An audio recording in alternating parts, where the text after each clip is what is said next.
This right here. Broken. Broken. Broken. Broken. Broken. Like, we fought Escanor. The man, the sun god himself. Praise the motherfucking sun. We fought Escanor. Was broken. He was balanced, but, like, I mean, he was broken still. We fought this man, Escanor, was broken. And then you see this chapter. You read this chapter of Taizai. Like, I was drinking a cup of coffee. I legit spit out my fucking coffee. I'm like, what the fuck? Like, Merlin has the magic power of infinity. Not infinite. It's fucking infinity. Like, dude, we're not talking about, like, just a certain set amount. She literally has the magic power of infinity. This means that no matter what she does with any magic, it's infinite. It's fucking infinite.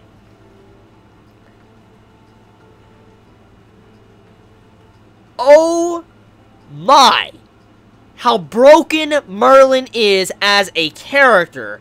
Like, legit, this makes Escanor look like one of the most balanced fucking characters in the series. I'm not even joking. Like, I'm legit not even joking. Merlin having the power of infinity. It's badass, but broken. Almost too, no, not almost. It's too broken. It is literally too fucking broken. To have the power of infinity. How do you fight infinity? Like, look, Merlin has a lot of powerful magic. We know this. And you're telling me she has the power of infinity and she can also negate commandments. What the fuck? She can negate commandments. She has the power of infinity. Legit. What the fuck? WTF. What the fuck? Now I see why Escanor likes her. Now I understand. Like, it makes so much sense. It makes so much fucking sense now. Like, Escanor would, since he's the son of pride, he's prideful as fuck, it's obvious he would only like someone that literally is that powerful. Legit that powerful. And it makes so much sense now.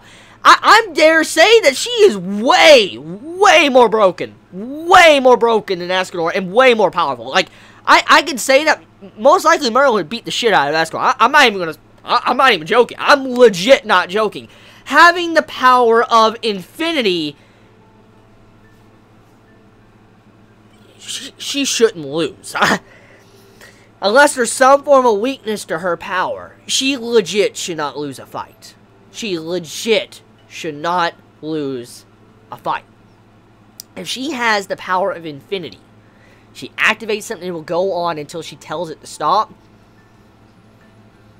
She can't lose. She can't lose. Like, just think about this, okay? Let's just picture something. Just take a moment to picture this.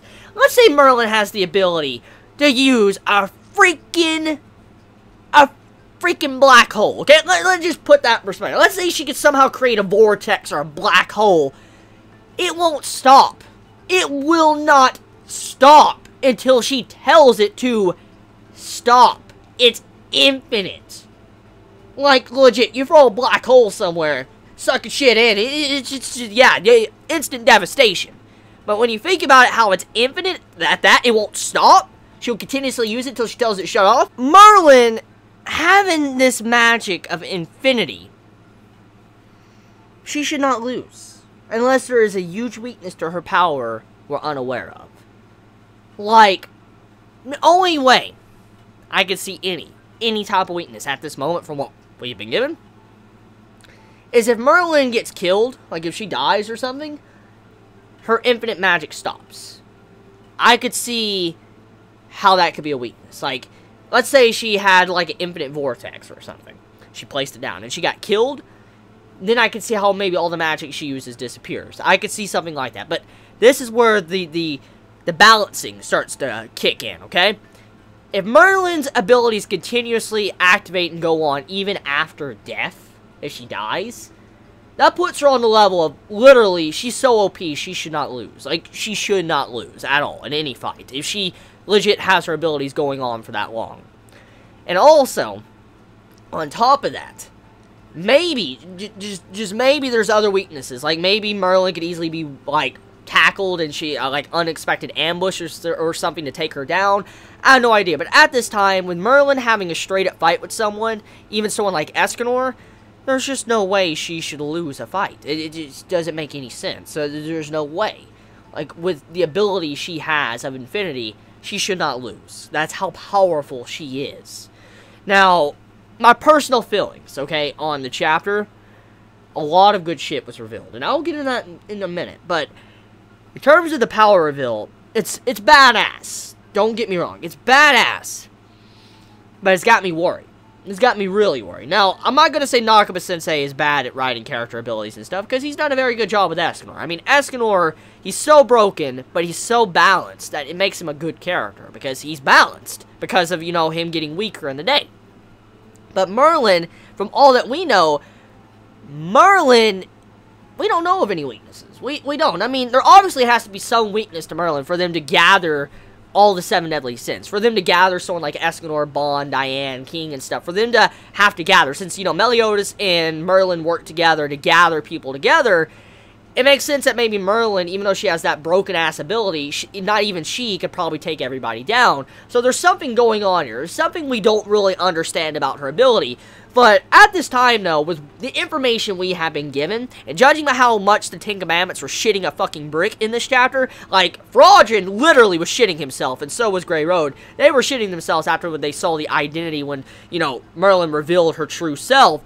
They were shitting a brick. They lost all composure, and they looked like they just saw the fear of God. That's exactly what they saw. And so, because of this information that we were given in this chapter, it just makes me feel like Merlin is at that point right now where I'm worried. I'm legit worried about the series, because I don't want her to become a plot device. I don't want her to become someone like that. I don't want her to be someone that's just so powerful she's used to wrap up situations because she's that freaking broken. She's literally that broken. I hope that's not how that happens, because, I mean, look, Escanor, this man is so broken, but he's balanced. I've talked about this.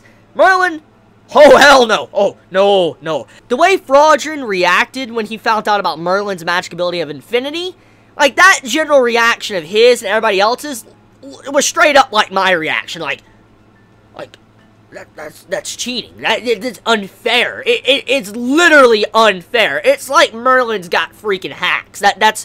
That's what it means. And when Frodrin was acting like he was, Grey Road was acting like he was, everybody else, and they were just like that face, like, what the fuck? That's how I was like. That's literal cheating. That she is cheating. She's a hacker. She's one of those hackers you would see in a freaking game. That's what Merlin is right now. She's got all them hacks right now. She needs to be banned. Like, she legit needs to be banned after the power that was revealed in this chapter. So, wow.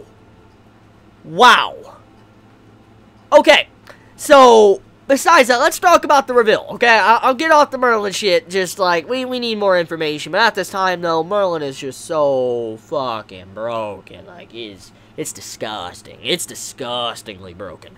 So, the information we gathered from this chapter is that Merlin's name is actually not Merlin. It's another name. Now, I'm going to still call her Merlin regardless, but we got to find out she's related to someone called Belial.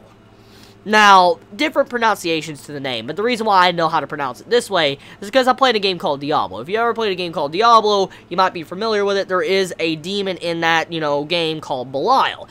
And it makes a lot of sense that, you know, that the names of Diablo have kind of been used throughout history. It's like iconic names, like Belial, Diablo, Mephisto, stuff like that, Bel. They're iconic names. And so, I'm just pronouncing it how I kind of know how to pronounce it. So, whoever Merlin is related to is called Belial. Belial is a demon. Or an angel, I guess. But it depends on different, you know, tales and folklore you want to read into. But the main point is that Belial is pretty much a devil. That implies that Merlin is a demon. some form of devil spawn. That's what it implies. Now, we do know that Merlin, or all the 7 deadly sins, are different from each other. We know, like, each individual 7 deadly sin are a different species. That's kind of what's been implied in the past. You have, like, a giant, you got a fairy, you got an undead human, which is not really necessarily human because he's undead. You have Escanor, which is a human, but powerful. You have, you know, Meliodas, which he is a demon. And then we have Merlin, which that's up in the freaking air right now. Like, I don't even know what to say about her. And then you have where Galather, he's a Ten Commandment, but he's also a doll, so he's not even like a demon, he's just like a creation. So, I mean, each of the different sins are a different creature, so we don't know what Merlin is right now. Well, I've speculated that she's related to the Demon King for a very long time now. I've talked about this and all that because of, you know, how she had Balor's eye. I've talked about that. So, Merlin's overall history and connection, it's pretty interesting, because it makes you wonder what exactly is she, what's her true nature. But overall, though, this chapter just pretty damn fascinating. I mean, finding out about, you know, the true name, supposedly people can't normally understand her name, to being connected to some form of demon called Belial, and then also her power of infinity. Just very broken character overall. Chapter, pretty damn good. Can't wait to see what happens next. Please let me know your thoughts in the comments below. You all have a wonderful day or night, wherever you live. Please be safe. Chibi out.